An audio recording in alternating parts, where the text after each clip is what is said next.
Salut, bienvenue pour cette première vidéo de février et pour donc un update lecture qui sera la lecture avec mes dernières lectures de janvier ou quasiment mes dernières lectures de janvier, parce qu'à l'heure où je filme il me reste pas beaucoup de jours en janvier. J'essaie de prendre de l'avance sur les vidéos de février pour éviter de galérer comme j'ai pu galérer fin janvier.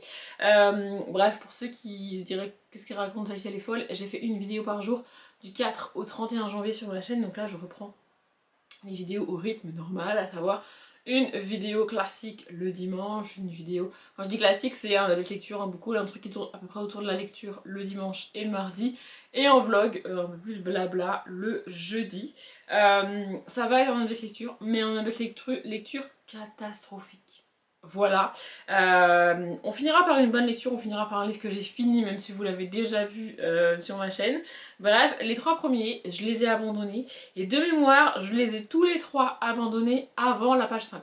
On est sur ce genre de catastrophe. Moi, quand je lis un livre, si dans les premières pages ça ne me convainc pas, ça ne me plaît pas, ou je comprends pas ce que je lis pas. En fait, voilà, moi je lis pour le plaisir, j'ai été assez traumatisée comme ça quand j'étais au collège et au lycée par les lectures imposées, je me revois m'obliger à lire des livres qu'on m'a demandé de lire et ça me saoule, vraiment. Donc quand à la fin de ma terminale j'ai repris la lecture pour le plaisir, c'est littéralement pour le plaisir et je vais pas commencer à me forcer à lire un livre parce que c'est machin qu'il a écrit, parce que c'est un classique, parce que c'est un grand auteur ou une grande autrice, parce qu'il est beaucoup aimé, parce que tout le monde l'adore, parce que... Non, j'aime pas, je lis pas.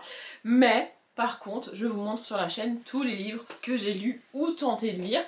Et donc ça donne parfois des bêtes lectures avec 3 abandons. Écoutez, on y va. Le premier c'est Caresse de glace, donc le tome 3 de Psy Changeling de Nalini Singh. J'ai adoré le tome 1. Franchement, en fait, j'ai trouvé le tome 1 ultra original, ultra cool, avec des personnages franchement géniaux. Le tome 2 est un copier-coller du tome 1 et ce tome 3 démarre comme un copier-coller des tomes 1 et 2. Et j'ai essayé de comprendre pourquoi ça me dérangeait autant parce que il y a plein de genres et il y a plein de sagas de Betty comme ça où c'est la même histoire dans chaque tome. Mais là ça marche pas. Ça marche pas pour plusieurs raisons, je vais y revenir. En gros ici on va suivre Brenna, une louve et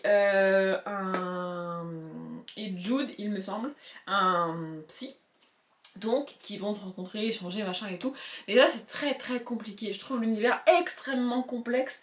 En fait les relations même entre les personnages ne sont pas forcément expliquées. Je pense que c'est donné dans le tome 2, mais moi j'ai lu le tome 2 il y a longtemps et du coup je me rappelle pas spécialement de tout. Alors ça m'agace quand je me rappelle des choses et on me les répète, mais là je trouve que c'est très compliqué, il y a beaucoup de personnages, beaucoup de choses.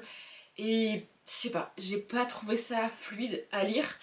Donc voilà, on les suit tous les deux. On est donc dans la saga Psy Changeling. On a d'un côté les psys qui sont un peuple gouverné par leur raison, leur rationalité. Genre vraiment, ils ne font rien d'irrationnel, c'est-à-dire que genre même un câlin ou un bisou à quelqu'un, pour eux ça ne sert à rien, donc ils ne le font pas. Ils sont très froids vu de l'extérieur, et voilà, c'est leur manière d'être, c'est comme ça. Et de l'autre côté on a les changelings, donc les métamorphes loups en l'occurrence. Il y a aussi d'autres créatures garous, bref, eux ils sont à l'opposé, gouvernés par leur instinct presque animal, et donc bah ils agissent pas du tout, en fait c'est pas qu'ils réfléchissent pas, c'est que avant de faire quelque chose ils ne se demandent pas est-ce que c'est rationnel ou pas, est-ce que c'est cohérent ou pas, juste ils veulent le faire, ils ont l'instinct de le faire, ils le font.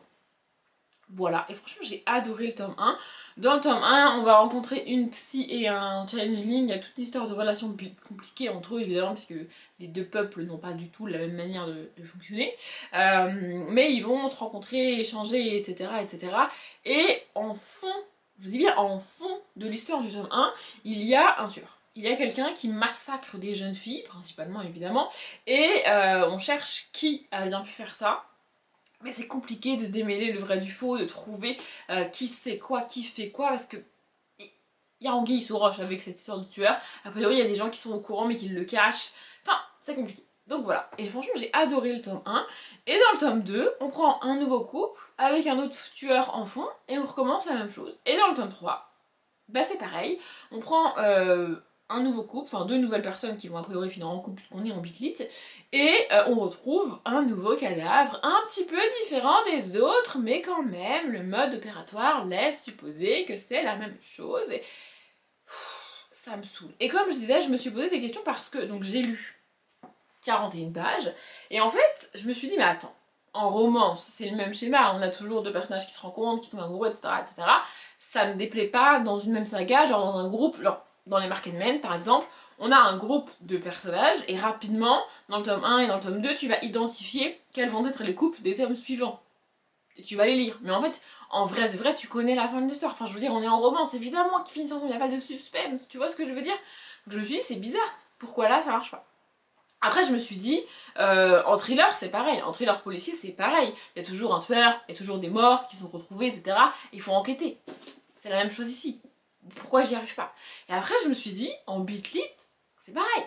C'est toujours un mix des deux, tu vois, enfin pas forcément du thriller et de la romance, mais il y a toujours un mix de romance, de créatures surnaturelles, de suspense un petit peu, de course-poursuite parfois, c'est le cas dans Alexandra Ivy. Je me suis dit, pourquoi ça ne marche pas ici avec Nalini Singh? Pourquoi je n'y arrive pas avec Psy Changeling? Je n'y arrive pas parce que dans les autres, c'est à peu près la même histoire. C'est-à-dire que, par exemple, pour les Market Men, on a des personnages différents à chaque fois, et on a des couples différents avec... en fait, chaque personnage a son passif différent, a son vécu différent, et chaque histoire, même si la finalité du couple est la même, les rebondissements au sein même du bouquin ne sont pas les mêmes. Ça se passe pas de la même manière parce que c'est pas les mêmes personnes, et aussi et surtout le fait d'identifier les couples que tu vas avoir après dans les tomes, moi personnellement ça me donne envie de les lire parce que c'est des personnages que j'aime déjà et donc je veux découvrir leur histoire. Ça c'est la première chose par rapport à la romance. Par rapport au thriller et policier, alors oui, dans chaque thriller et dans chaque policier on a une enquête, on a des meurtres, etc. etc. mais on n'a pas exactement le même mode opératoire, avec exactement la même victimologie, non, on n'a pas. On a des meurtres différents, des meurtriers différents, des accidents, on a des choses différentes. Ici, c'est toujours le même mode opératoire, toujours exactement la même chose dans les 3 tomes. Là, on nous dit, on fait genre il y a un petit tips différent, tu vois, genre la victime a quelque chose de différent par rapport aux autres, mais ça reste quand même la même chose, tu vois. Et par rapport à la Bitlit et donc à Alexandra Ivy, oui, dans Alexandra Ivy c'est pareil, on a le même schéma, on a le même genre de personnages qui se rencontrent, etc., etc., des courses-poursuites, du suspense et tout, ok. Sauf que ce sont des créatures différentes. C'est-à-dire que dans les Alexandra Ivy, on a des vampires, on va avoir des créatures différentes, on va avoir des personnages notamment féminins qui sont des demi-fées, des demi-démons, des demi je sais pas quoi, qui sont parfois rien du tout mais qui vont hériter de quelque chose en elles et tu sais pas pourquoi c'est elles.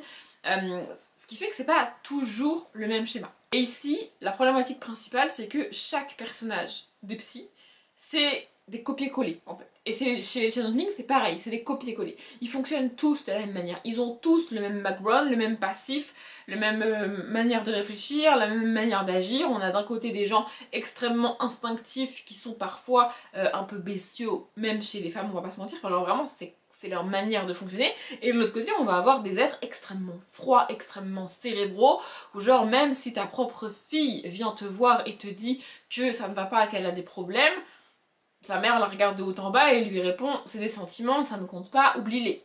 Y a rien, y a aucune chaleur, rien du tout, que dalle, tu vois. Et tous les personnages sont comme ça. C'est tous des copier-coller les uns des autres. Y a aucune nuance chez les personnages, en tout cas moi j'en trouve pas. Ce qui fait aussi que je les confonds tous. J'arrive pas à savoir qui est qui, je sais pas, c'est tous les mêmes. Vous voyez? Donc voilà, le côté meurtrier, etc., c'est la même chose. Enfin, genre vraiment, c'est le même mode opératoire, la même victimologie. Il y a des gens qui se font enlever, massacrer, coups de couteau et tout. Enfin, genre, c'est la même chose à chaque fois. Et il n'y a aucun suspense sur le type de coupable que ça va être, tu vois. C'est-à-dire que le coupable du tome 1, il a été arrêté. Le coupable du tome 2, pareil. Mais là, ça recommence quand même. Enfin, c'est insupportable, vraiment. Et en termes de romance, bah du coup avec des personnages... En fait je ne me suis pas attachée à ces personnages-là avant de les rencontrer ici. Et j'ai pas... En fait, la différence, pour en venir avec les Market Men, ça marche avec plein d'autres sagas de romance aussi, c'est que avant même de commencer par exemple le tome 3 sur Rome, j'ai envie de le lire, j'ai hâte de découvrir son histoire. Parce que je connais Rome, parce que j'ai trop hâte, vraiment. J'ai même pas ouvert le bouquin, le tome 3 des Market Men, que j'ai déjà hâte de connaître son histoire. Alors que ici, j'ouvre le bouquin, il faut que les personnages me convainquent de lire leur histoire, me donnent envie de les suivre. Et c'est pas le cas parce que je me retrouve avec des personnages identiques aux personnages des tomes 2 et 1. Je suis en mode, mais ça me saoule. Vraiment, ça me fatigue. Et puis alors, vu l'épaisseur du truc, franchement, ça me motive pas. Et comme tous les personnages se ressemblent, j'arrive pas à les distinguer. Genre vraiment, on nous parle de beaucoup de personnages. On recite les personnages des tomes 1 et 2. Les personnages du tome 1, je les ai bien, donc ça va pour moi, ils sont à part dans ma tête. Mais les autres, bah c'est tous les mêmes, donc enfin vraiment, techniquement, il y a tous les ingrédients qui font que je pourrais aimer, mais dans l'exécution, pour moi, ça ne marche pas, donc j'arrête cette saga. À ce stade-là du mois de janvier, j'avais fini donc ma palle du Winter puisque le Nalissing c'était le dernier qui me restait dans ma palle. Il me restait quelques graphiques et tout, mais bon, ça allait pas me tenir toute la fin du mois de janvier. Il me restait aussi un livre de ma Winter Pal à lire, mais voilà, je crois que à ce stade-là du mois de janvier, il me restait genre 15 jours pour lire, et j'étais en mode, mais qu'est-ce que je vais bien pouvoir lire? Et c'est à ce moment-là pour moi que j'ai filmé le book haul check-in, donc des années 2021 et 2022, et je me suis dit bah go. En fait, le fait de filmer cette vidéo là, ça me fait que je reparle de ces livres, je vous les remontre, je les revois, ils sont ressortis près de moi, etc. Et donc, comme j'avais du temps pour lire et que je devais, quoi qu'il arrive, aller chercher un livre dans ma palle, je me suis dit bah autant prendre un livre de ce book haul check-in là, tu vois. Donc j'en ai choisi un. Et l'idée est pas mal, mais je pense que c'est pas un style que j'aime bien, pas un genre que j'aime, le contemporain de base. Et là, cette espèce de liste non exhaustive, je trouve, pour moi, ça gâche le principe même du contemporain. Donc j'ai arrêté. Ce livre, c'est la toute dernière fois de Laure Manel. Alors je le savais pas quand je l'ai acheté, mais je le savais avant de le commencer, et on a une note de l'autrice au début qui explique vraiment ça. Voilà, on a un préambule de Laure Manel qui explique tout ça. En gros, dans ce livre, elle va lister des choses qu'on fait pour la dernière fois, soit vraiment pour la dernière fois de ta vie, soit pour la dernière fois pour très longtemps. Genre par exemple la première petite histoire. Et en fait, c'est fait sous forme de petite histoire. Genre, les chapitres font 2 à 3 pages max. Et c'est une dernière fois à chaque fois. Mais en fait, c'est des personnages nouveaux et différents à chaque fois. C'est pas tu suis un personnage qui va... Enfin, ce serait bizarre aussi, mais...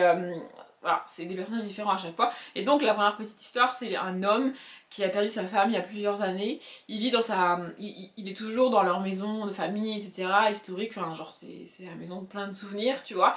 Et il en est à un stade où il ne peut plus continuer à vivre tout seul dans cette maison.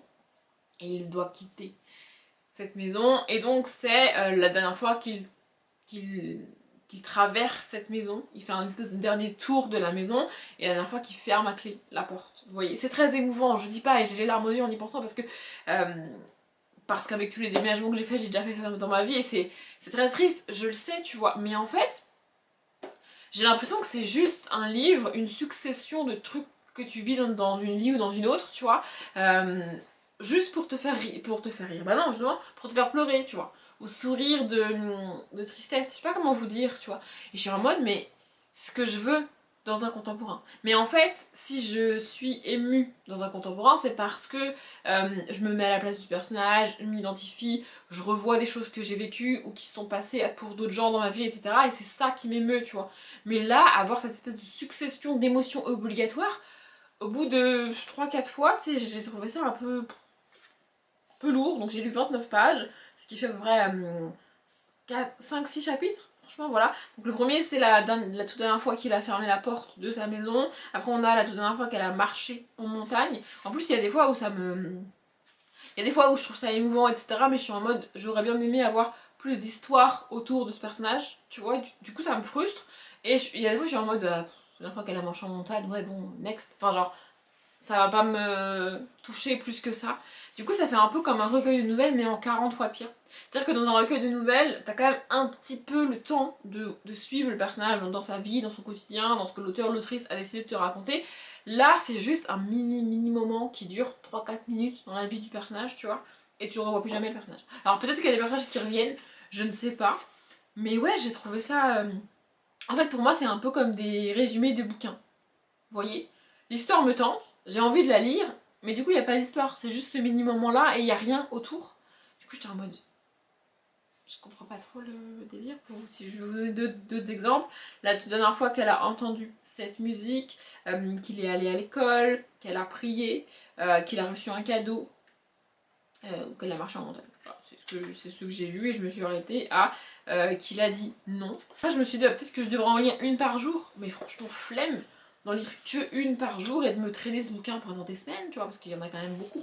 Il est pas très long, mais il fait 213 pages, à coup de 2-3 pages par histoire. Si j'en lis une par jour, j'en ai pour des plombs, tu vois, donc j'ai un peu... Enfin franchement, je sais pas, pour moi c'est un peu comme un recueil d'idées de l'autrice qu'elle n'a pas écrit en grande histoire. Je sais pas si vous voyez ce que je veux dire, mais du coup ça ne m'a pas emballé plus que ça, on va pas se mentir. Du coup après cet échec, je me suis dit bah il me reste encore du temps en janvier pour lire, je fais quoi? C'est-à-dire voilà. Et je me suis dit bon allez, on lâche pas, c'est pas grave, j'ai tourné le Book Check-in il y a 3 jours, je reprends un livre du Book Check-in, on y va, let's go. Et j'ai choisi le James Patterson écrit avec David Ellis, donc Incontrôlable. Et là, j'ai rien compris. Je vais vous raconter le début, enfin ce que j'ai lu en fait, j'ai lu 38 pages, voilà. Et en fait, c'est le genre de bouquin où pour comprendre le début du bouquin, il faut avoir lu le résumé. Pour moi, c'est mal écrit. C'est-à-dire que si tu ne lis pas le résumé, il y a des éléments importants du début de l'histoire que tu n'as pas. Ça veut dire que quand les auteurs ont écrit leur histoire, au début, il y a des informations capitales, selon moi, qu'ils n'ont pas données, mais que la maison d'édition te donne dans le résumé. Vraiment, ça me dépasse quand ils font ça. Mais bref, en gros, dans ce livre-là, au début, on suit un homme qui pénètre dans un appartement qui n'est pas à lui et qui appartient à une femme. Il va mettre une caméra dans la chambre de cette femme et dans la pièce de vie de l'appartement. Et puis ensuite, il quitte l'appartement. L'appartement est au dernier étage d'un immeuble. Et donc voilà, il redescend, il remonte sur sa moto. Et au moment où il va partir, il se retourne une dernière fois vers l'immeuble. Et là, il voit un corps tomber du dernier étage et s'écraser par terre. Évidemment, il s'agit de la femme qui vit dans cet appartement-là. Donc il essaye d'aller sur place et tout, mais en même temps, il faut pas qu'on le voit sur place, il faut pas que les flics... Enfin, voilà. Vous voyez, c'est un peu bizarre, tu vois. Et donc il rentre chez lui, et puis le lendemain, il va revenir sur place pour essayer de comprendre ce qui se passe, etc., etc. Ça, c'est ce qu'on a au début du bouquin. Maintenant, je vais vous lire le début du résumé. Ben Casper n'aurait jamais imaginé trouver au pied de son immeuble le corps de Diana Hawkins, sa meilleure amie, correspondante de la CIA à la Maison Blanche. Elle se serait jetée par la fenêtre de son appartement, suicide, affaire classée. Pourtant, Diana, dont Ben était secrètement amoureux, n'avait a priori aucun motif d'en finir avec la vie. Et lui, il est journaliste, c'est ce qu'on nous dit dans la fin du résumé. Alors, Quoi ? Donc c'est sa meilleure amie dont il est secrètement amoureux et il va mettre des caméras chez elle. Et tu sens bien que dans sa tête, ça ne tourne pas comme dans la tête de la plupart des gens. On n'est que dans sa tête à lui et il est extrêmement agaçant comme personnage. En fait, ses réflexions partent dans tous les sens, mais genre vraiment dans tous les sens. Ça fait des va-et-vient dans son cerveau et comme on est dans sa tête, il te donne tout ce qui se passe dans son cerveau. Il fait genre énormément de comparaisons avec des acteurs connus, avec des films, avec des rôles joués par des acteurs qu'il aime bien. Ça fait beaucoup de références cinématographiques, ce qui n'est pas pour m'aider puisque je suis nulle en cinéma. Non mais vraiment, je n'ai aucune ref. Donc ça me fatigue en fait. Et en fait, j'ai trop de questions, je comprends rien de ce que je lis. Pourquoi il a mis des caméras? C'est sa meilleure amie. Lui, à aucun moment, il te dit que c'est sa meilleure amie. Dans sa manière de parler d'elle, etc., tu comprends qu'il a des sentiments pour elle. Et bah, tu fais le rapprochement. Il a mis des caméras chez elle, il a des sentiments pour elle. Bah, moi, je l'ai mis dans une certaine case. Vous voyez? Sauf que le résumé te dit que c'est son meilleur ami. Mais ça ne va pas, en fait. Vraiment. Et tout ce qui est la meuf travaille à la CIA, on n'a aucune info là-dessus. Tout ce qu'on a, c'est Ben avec ses divagations dans son cerveau, malade, hein, très clairement son cerveau ne va pas bien du tout, et voilà, tu le suis là-dedans, il est en mode, en fait il est dans un délire de je veux enquêter, je veux comprendre moi-même ce qui s'est passé, mais en même temps je peux pas trop parce que je suis pas censée la connaître, a priori, alors que c'est son meilleur ami, marqué dans le résumé, donc en fait les gens savent qu'ils la connaissent, enfin je sais pas, c'est hyper chelou, et vraiment à lire, Je comprends pas. Et en fait, ce qui m'a fait lire le début du résumé, c'est ça. C'est-à-dire qu'au bout de 2-3 chapitres, parce que du coup, j'ai lu quand même 8 chapitres, donc au bout de 2-3 chapitres, j'étais en mode, mais je comprends pas tout, je vais lire le résumé. Et là, aux surprises, je lis que c'est son meilleur ami, Diana, machin, bidule et tout, la CIA, et je me dis, mais la CIA, la Maison Blanche, etc. Alors, oui, on est à Washington, mais, enfin, je sais pas, c'est très très mal construit, c'est pas mal écrit, c'est juste que il y a des informations capitales qui ne sont pas données dans le début du livre, mais qui sont bel et bien données dans le résumé. Ça veut dire qu'on s'est rendu compte que c'est des informations dont on a besoin au début de la lecture, et pourtant, on les a pas dans le texte. Ça me saoule quand ça fait ça. Vraiment, ça me fatigue quand ça fait ça. Et à aucun moment, on nous dit qu'elle est de la CIA, et que... Enfin, je sais pas, c'est hyper chelou, et que c'était son meilleur ami, enfin... Je sais pas, Puis alors, enfin, vraiment, ce qui m'a fait vraiment arrêter le livre, c'est le personnage principal. Il est dérangé et être dans sa tête, moi, ça me dérange. Donc, je peux pas. Et donc, en parallèle de tous ces livres-là, je lisais un certain livre pour un vlog lecture que j'ai publié au mois de janvier. Livre que j'ai beaucoup aimé et que j'ai au moins terminé. Donc, il s'agit de La bibliothèque de minuit de Matt Haig. On n'est pas sur un livre très positif, mais en même temps, on est sur un livre de Matt Haig. C'est-à-dire que de Matt Haig, j'ai lu ces 3 premiers tomes de sa saga Noël. Donc, Le Père Noël et moi, La fille qui a sauvé Noël. Non. Le premier c'est Un garçon nommé Noël, La fille qui a sauvé Noël, et le troisième c'est Le Père Noël et moi. Et dans ces 3 livres-là, qui sont des livres jeunesse, qui se passent au moment de Noël, en Norvège, il fait froid, la neige et tout, tu vois, on part d'un personnage qui vit quelque chose de terrifiant. On parle d'un personnage, hein, donc on est en jeunesse dans la saga Noël de Matt Haig, on a des enfants en personnages principaux, mais on parle d'événements dramatiques pour ces enfants. Vraiment, on parle d'événements extrêmement tristes et horribles, notamment pour le tome 2. Et Matt Haig en fait quelque chose, enfin, on transforme ça en force pour les enfants, et ça devient une histoire un peu moins triste, on va dire. Et ici, c'est le cas, mais en adulte. Ici, on va rencontrer Nora, qui a entre 35 et 40 ans. Je dirais, tu sens bien que de base on est sur une personne qui a, comment dire, qui a une santé mentale assez fragile, et il va se passer une succession d'événements dans sa vie au début de ce livre qui vont la mener à décider de mettre un terme à ses jours. Oui, non mais quand j'ai dit qu'on parlait de thématiques tristes, je ne blaguais pas, voilà. Donc voilà, au début elle perd son job, son chat meurt, et puis il se passe qu'elle a des relations assez conflictuelles avec son frère et avec sa famille de manière générale. Voilà. Et de base, elle est fragile. Vraiment, elle se parle des médicaments qu'elle prend, du suivi qu'elle a, etc. Enfin, tu sens que... Voilà, en fait, je précise ça parce que il y a des gens à qui ça va arriver, enfin je veux dire, peut-être qu'un jour je perdrai mon taf et mon chien va mourir, ça m'est déjà arrivé de perdre mon chien d'ailleurs, c'est pas pour autant que je vais me dire que je m'ai fait un mec jour, tu vois, ça arrive à des gens, mais là en fait c'est un peu la goutte d'eau pour Nora, et donc elle décide de mettre fin à ses jours, et elle va basculer dans un monde fantastique imaginé par l'auteur évidemment, qui s'appelle La bibliothèque de minuit. En fait elle débarque dans cette bibliothèque, et sur les rayonnages de cette bibliothèque il y a donc plein de livres qui sont toutes les versions de sa vie. En fait, dans la vie, tu prends plein de décisions au quotidien. Il y a des décisions totalement insignifiantes du quotidien, du style est-ce que je mets tel t-shirt ou est-ce que je mets un t-shirt ou un pull, vous voyez par exemple.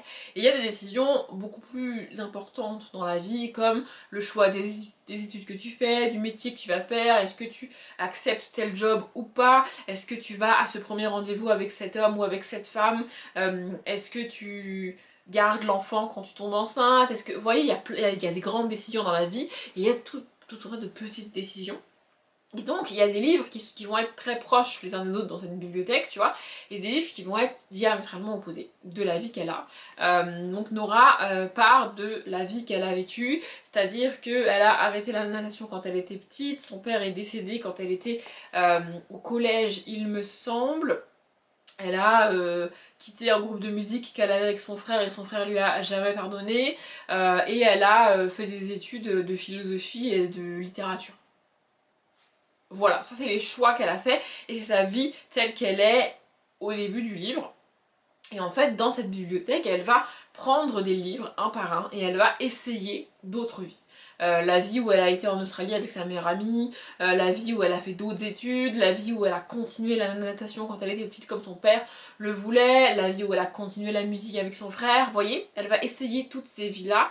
Et en fait, quand elle choisit les vies comme ça, elle débarque le même jour à la même heure où elle a mis un terme à ses jours dans sa vraie vie, dans cette autre vie. Vous voyez ce que je veux dire? Mais elle n'a pas les souvenirs de cette autre vie. Genre par exemple, j'avais pris l'exemple des études dans mon vlog, ce qui n'est pas le cas dans le livre, c'était pour éviter de spoiler en fait.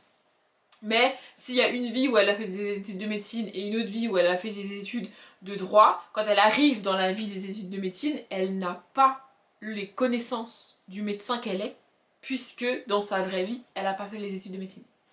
Vous voyez, ce qui lui permet de garder un avis un petit peu objectif sur toutes ces vies successives qu'elle va voir et qu'elle va tenter de vivre. Et franchement, j'ai bien aimé cette réflexion. Et vraiment, je l'ai dit en vlog, mais je le répète ici. Pour moi, le message du livre, c'est que on a tendance à ne voir que le négatif de ce qu'on vit aujourd'hui et à idéaliser ce qu'on aurait pu vivre si on avait fait un autre choix. Vous voyez?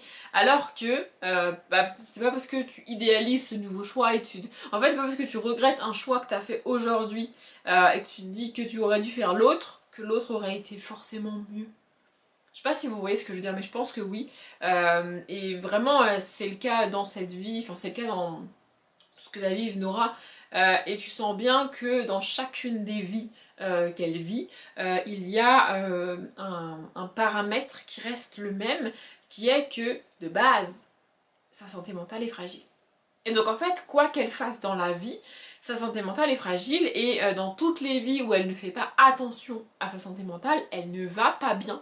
Même si elle a réalisé son rêve de faire de la musique, même si elle a réalisé son rêve de devenir championne olympique de natation, même si elle a réalisé son rêve de traverser le monde et d'aller en Australie avec sa meilleure amie, dans toutes les vies où elle ne fait pas attention à sa santé mentale, ça ne va pas. Elle ne va pas bien.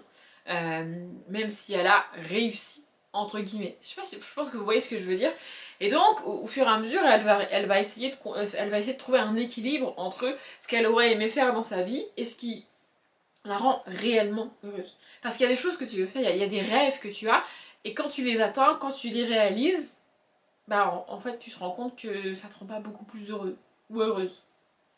Et franchement, le message est très bien donné petit à petit par l'auteur. Et la force pour moi du contemporain, c'est d'arriver à, pour l'auteur ou l'autrice, c'est d'arriver à te donner la réflexion qu'il a, les idées qu'il a et les messages qu'il veut transmettre dans son livre, tout en laissant aux lecteurs et lectrices la possibilité de faire leur propre chemin et leur propre réflexion de leur tête.